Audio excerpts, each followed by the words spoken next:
Hello guys, welcome back to the channel and I hope आप सब लोग काफी ज्यादा अच्छे होंगे। आज बात करने वाले हैं ब्रेजा के बारे में। आप लोगों के काफी कमेंट आए मेरे पास कि ब्रेजा फेसलिफ्ट का कोई अपडेट दे दो, कुछ बताओ क्या करें, करंट वाली ब्रेजा खरीदें या ना खरीदें, नया फेसलिफ्ट कब आ सकता है, अगर आएगा तो उसमें क्या फीचर्स आएंगे। तो आज ये सारी बातें जो है कवर करने वालों में आप लोगों के लिए बैठकर मैंने 1 घंटा रिसर्च करा, थोड़ा सा यहाँ वहाँ समझा कि क्या सीन है। इनफैक्ट मैं मारुति भी गया था कल डिजायर की वीडियो बनाने, वहां पर भी मेरी उनके ऑफिशियल से कुछ बातें हुई हैं। सो अगर आप वीडियो को पूरा एंड तक देखते हो आपको काफी क्लैरिटी आ जाएगी ब्रेजा से रिलेटेड। तो चलिए फटाफट से वीडियो स्टार्ट करते हैं। सब्सक्राइब कर लेना अगर अभी तक नहीं किया है तो लेट्स गो। नमस्कार, जय हिंद दोस्तों। आई होप सारे शेयर बढ़िया होंगे। ब्रेजा से पहले 1 मिनट में आपको बता दूं कि भाई फॉक्सवैगन टैरा जो है स्पॉट हो रही है ऑफ रोडिंग करती हुई। तो अगर आप काइलैक की प्लानिंग कर रहे हो, मैं आपको स्ट्रांगली रेकमेंड करूंगा, स्ट्रांगली सजेस्ट करूंगा कि टैरा का वेट कर लो। टैरा बहुत जल्दी आने वाली है। अगर तो देखो आपको स्कोडा पसंद आ चुकी है काइलैक, क्योंकि कुछ लोगों को कंप्लेंट्स है कि उसका जो बूट स्पेस है या फिर जो लेग रूम है वो थोड़ा सा ओवर ऑक्यूपाइड या फिर कम ज्यादा है। इनफैक्ट जो रियर लुक है कार की कुछ लोगों को नहीं पसंद है।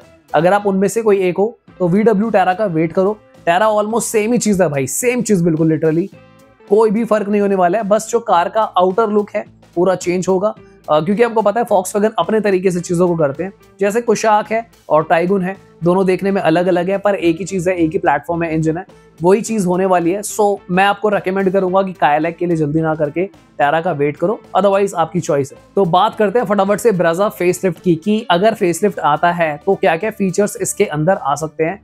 देखो डिजायर आई है और आप लोगों ने नोटिस करा कि डिजायर ग्लोबल एनकैप में 5 स्टार की सेफ्टी रेटिंग ले आई। तो यहाँ पर एक सोचने वाली बात ये बनती है कि डिजायर का जो प्राइस है वो ब्रेजा से काफी कम है। इनफैक्ट जो ब्रेजा की प्राइसिंग है, जो टॉप मॉडल का रेट है, ज्यादा जाता है। तो एक चीज कंफर्म है कि ब्रेजा अब जो आएगी उसका क्रैश टेस्ट होगा और वो अच्छा स्कोर करेगी। 4 तो कंफर्म ही है, क्योंकि 4 पहले भी थे उसके पास और उस टेस्ट को काफी टाइम हो गया है, पर 4 या 5 स्टार ब्रेजा इस बार ला सकती है। दूसरी चीज, जो न्यू स्विफ्ट आई, आपने उसमें नोटिस करा होगा कि बेस मॉडल से वो टक टक वाले जो है AC के वेंट्स हटा दिए, इंटीरियर का लेआउट बदला है। तो उसके बाद जब डिजायर आई तो उसमें से उन्होंने स्विफ्ट का नाम हटाया, पर उसका भी इन्होंने जो लेआउट है काफी ज्यादा चेंज करा। उसके बेस मॉडल में भी अब इन लोगों ने जो है वो टक टक वाले AC हटा दिए हैं। इनफैक्ट दोस्तों सेफ्टी फीचर्स को बढ़ाया गया है और साथ ही में बेस मॉडल से 6 एयरबैग्स भी कर दिए हैं। अब इन दोनों कार में एक चेंज हुआ है कि 4 सिलेंडर इंजन से 3 सिलेंडर हो गया। मैं आपको बताऊं, मुझे नहीं लगता कि ब्रेजा का 1.5 हटके जो है 3 सिलेंडर में जाएगा। उसमें कोई समझदारी नहीं है, क्योंकि वहां पर ना काफी ज्यादा प्रॉब्लम आ जाएंगी। और अभी तक मारुति की कोई भी ऐसी न्यूज नहीं आई है कि उनके पास 1.5 का 3 सिलेंडर इंजन अवेलेबल हो चुका है। तो ये तो थी सेफ्टी की बात। अब बात करते हैं कि भाई इसमें जो सनरूफ है क्या वो पैनोरामिक आ सकती है। देखो आएगी या फिर नहीं आएगी, मुझे उसमें कोई इंटरेस्ट नहीं है, ना ही दिलचस्पी है, क्योंकि देखो ब्रेजा शुरू से ही ना VFM लोगों की कार है जिन्हें एक वैल्यू फॉर मनी प्रोडक्ट चाहिए। मुझे वैसे भी नहीं लगता कि जिसको पैनोरामिक सनरूफ चाहिए होगी वो ब्रेजा खरीदेगा। I mean that does not make any sense for me कि मारुति उसमें पैनोरामिक सनरूफ डालेगा। अगर डाल भी देता है तो अच्छी बात है, पर मुझे कोई इसका यूज नजर नहीं आता है, क्योंकि ब्रेजा जाने जाती है कि कम पैसों में बड़ा इंजन देती है, रीसेल अच्छी है और कार बड़े साइज की कम पैसों में आपको मिलती है। तो यहाँ पे ना पैनोरामिक सनरूफ देने का कोई ज्यादा मुझे सेंस लगता नहीं है।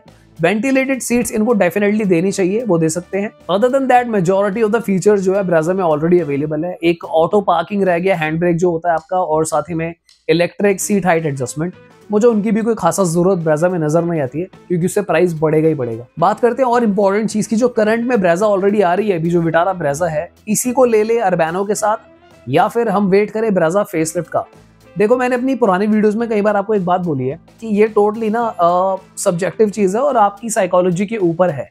क्योंकि कई बार ऐसा होता है कि कुछ लोग बहुत ज्यादा फ्रस्ट्रेट हो जाते हैं और गुस्से में आ जाते हैं कि अगर मान लो उन्होंने कार खरीदी और 3 महीने बाद 6 महीने बाद वो देखते हैं कि नया फेसलिफ्ट आ गया। और ये स्वाभाविक है, ये ह्यूमन नेचर है। आप 10 लाख रुपए लगाकर एक कार लेकर आ रहे हो, इमेजिन कि भाई 3 से 6 महीने बाद ही आपको एक नई कार देखने मिलती है, फेसलिफ्ट आ गया।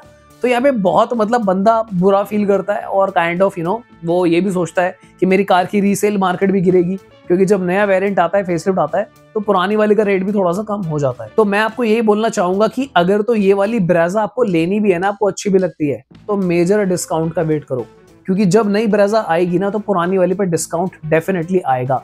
अभी तक ब्रेजा पे डिस्काउंट नहीं आ रहा है, उसका रीजन ये है कि कॉम्पैक्ट एसयूवी में सबसे ज्यादा अभी भी ब्रेजा सेल आउट हो रही है। So what it means basically, जब फेसलिफ्ट आना होगा ना तो करंट वाली ब्रेजा में पहले डिस्काउंट शुरू हो जाएंगे, तो दिसंबर एंड में देखने को मिल सकता है, क्योंकि दिवाली पे कोई मेजर डिस्काउंट ब्रेजा पे नहीं आया है। सो यहाँ पे दो चीजें बहुत मेन और इंपॉर्टेंट है कि आपकी जो कार की रीसेल है वो गिरेगी अगर कल को नई ब्रेजा फेसलिफ्ट आती है। दूसरा, आपकी साइकोलॉजी के ऊपर डिपेंड करता है आप कैसे रिएक्ट करते हो कि आपके साथ में रेड लाइट पे एक और ब्रेजा के खड़ी हो जाए, क्योंकि ये एक्सपीरियंस जो है मुझसे लोगों ने कमेंट बॉक्स में शेयर किया था और कुछ टाइम बाद ही XUV 3XO आ गई थी। दोनों कार के लुक्स में बहुत ज्यादा अंतर है भाई। मतलब जो न्यू 3XO है डेफिनेटली वो पुरानी वाली XUV 300 से काफी ज्यादा अच्छी लगती है।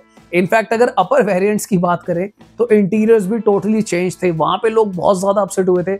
मुझे कमेंट्स आई थी लोगों की, यार कि हमारे साथ ये हो गया, अब हम क्या करें, क्या हम इसको एक्सचेंज कर सकते हैं, पर अनफॉर्चुनेटली ऐसा कोई बाद में ऑप्शन आपको नहीं मिला। एक तो सब्सक्राइब करके रखो ताकि मैं आपको टाइमली अपडेट्स देता रहूं, वीडियो को लाइक करो ताकि मैं आपको टाइमली जो भी चीजें होती रहेंगी मैं साथ साथ आपको बताता जाऊं। अब बात कर लेते हैं कि ब्रेजा फेसलिफ्ट आएगी कब। एक्चुअली मैं बता दूं आपको कि प्राइस बढ़कर ही आएगा, क्योंकि 6 एयरबैग हो जाएंगे और हो सकता है वो कहीं ना कहीं अपनी ओवरऑल बिल्ड क्वालिटी में भी थोड़ा सा काम करे।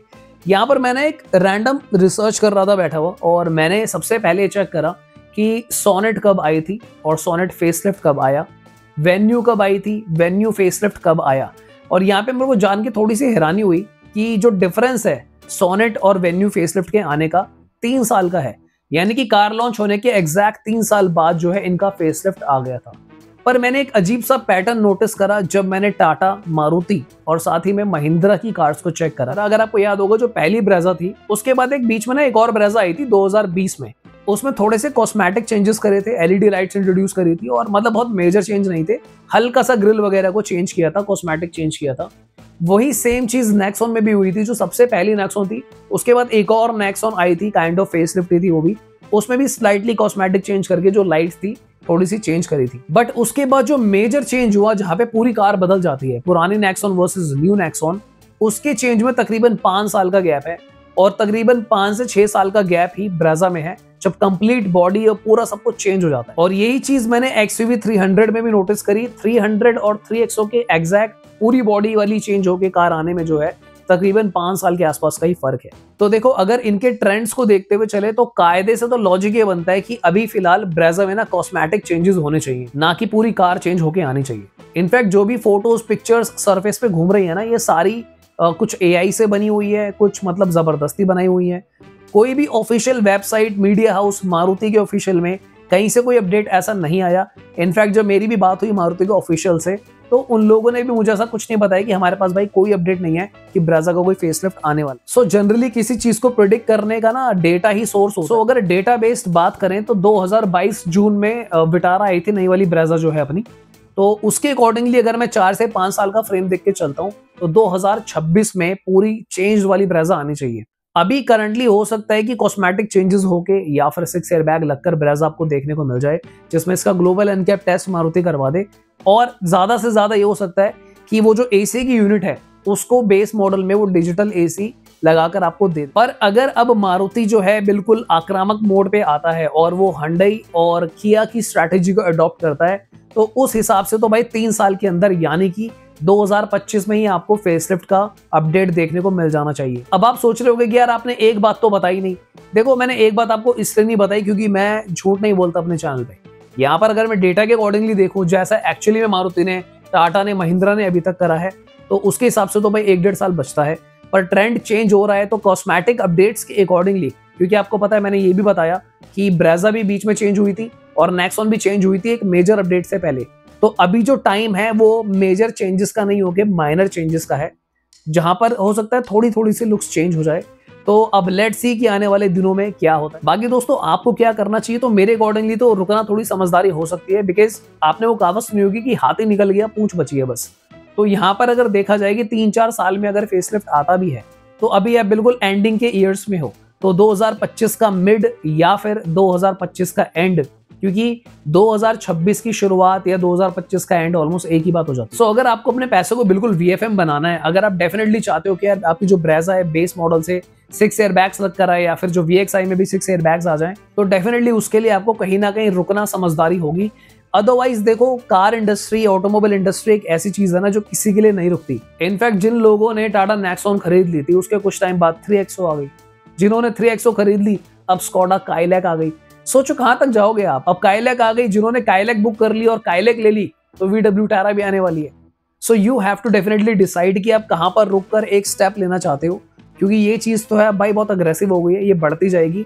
इसीलिए तो गाड़ियां बिक नहीं रही, इसीलिए तो करोड़ों का स्टॉक खड़ा हुआ है। हर 3-4 महीने बाद जो न्यूज आती है कि भाई स्टॉक सड़ रहा है, कारें नहीं बिक रही, ऐसा ही होगा क्योंकि कंज्यूमर कंफ्यूज हो जाएगा कि भाई मैं क्या लूं क्या नहीं। सो एट लास्ट मैं आपको बताऊं कि किसी के पास अभी ऐसा ऑफिशियल अपडेट नहीं आया हुआ है।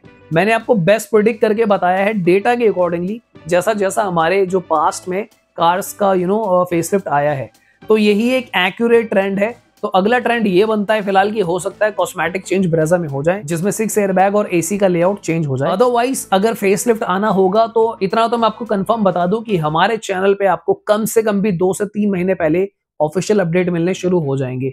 इस बात की एश्योरेंस तो मैं आपको दे सकता हूं कि हम आपको बताने लग जाएंगे कि ब्रेजा की फेसलिफ्ट आ रही है। बाकी आप जब भी कार खरीदें आप अपनी तरफ से भी R&D करें, रिसर्च करें। अगर आपको कोई कंसल्टेशन की नीड है तो आप हमें ईमेल भी कर सकते हैं, हम वहां पर आपकी क्वेरीज का आंसर कर देंगे। सो दोस्तों आज की वीडियो के लिए इतना ही, मिलते हैं किसी और दिन। Thank you so much for watching, bye bye, take care.